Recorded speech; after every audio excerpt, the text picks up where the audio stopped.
ঠিক 12টা। পৌঁছে গেলাম সদরঘাটে। আমরা চলে এলাম সদরঘাটে। উঠে পড়লাম পারাবত আর্ট লঞ্চে। যাত্রা শুরু হলো। অপর প্রান্ত থেকে লঞ্চ আসছে। কি অপরূপ দৃশ্য! ঠিক ভোর 5টায় পৌঁছে গেলাম চাঁদপুর হাটে। ফজরের নামাজ শেষ করে রওনা হলাম ইলিশ ঘাটের উদ্দেশ্যে। রাস্তাগুলো বেশ ভাঙাচোরা ছিল।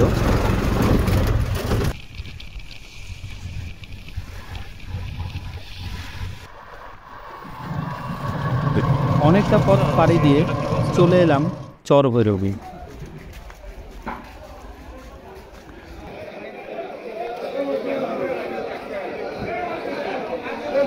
ইলিশ সহ বিভিন্ন মাছের সমারোহ নিয়ে এই আড়ত।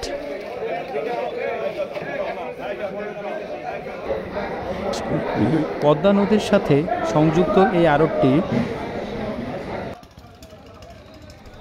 এই নদী থেকে ইলিশ ধরে সরাসরি চলে যায় নিলামে।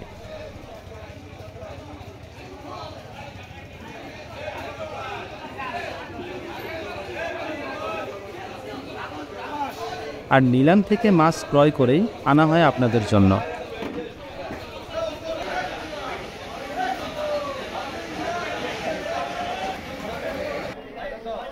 আরও আছে বড় বড় চিংড়ি, জীবন্ত আয়ের মাছ।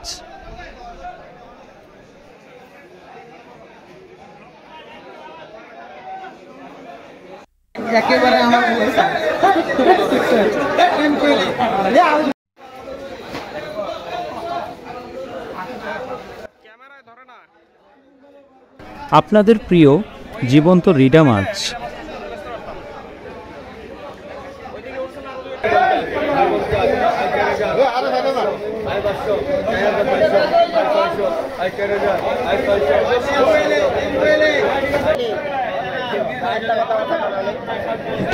নিলাম থেকে কিনে মাছগুলো মাপা হয়।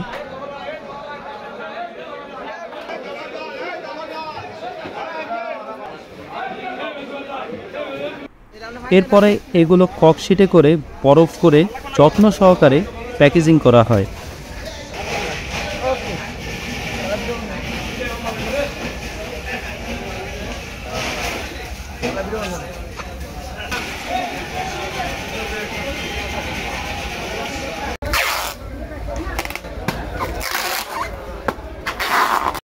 তাজা মাছ ভেজে খাওয়ার অভিজ্ঞতাটি একটু শেয়ার করব।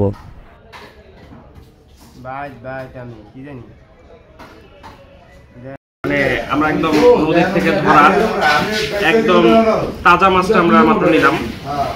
হ্যাঁ, আমরা এখানে যে রেস্টুরেন্ট এখানে ভাজতে বলছি একদম ঘাটের পাশে, নদীর একদম পাশে। ওই যে নদী দেখা যাচ্ছে না, এখান থেকে দেখা যাবে না, এই পাশে আসতে হবে। থাক, একটু মাছটা খেয়ে আপনাদেরকে একটু শেয়ার করি কেমন স্বাদ।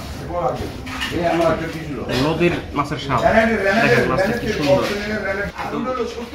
মানে সেই শার্টটা কিরকম ভাই? একটু খেয়ে দেন কিরকম ভাই শার্টটা?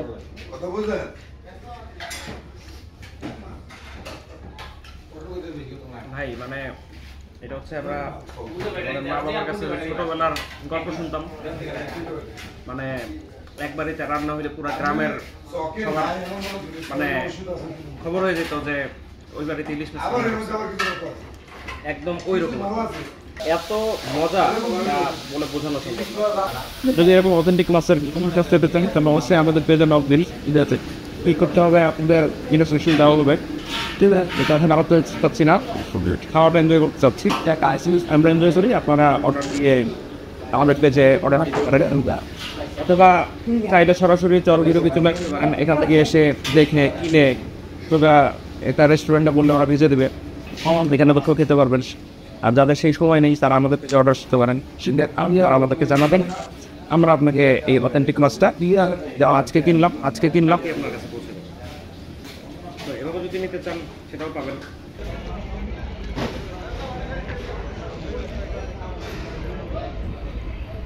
এভাবেই কেটে যায় এখানকার জেলেদের সারাটা দিন।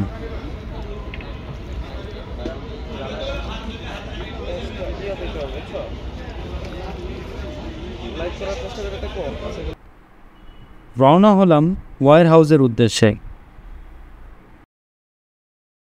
চলে এলাম ওয়্যার হাউসে। এখান থেকে মাছগুলো শর্টিং করে আপনারা যারা অর্ডার করেছিলেন তাদের ডেলিভারিগুলো পৌঁছে দেওয়া হবে। ধন্যবাদ আমাদের সাথে থাকার জন্য। লাইক এবং সাবস্ক্রাইব করুন।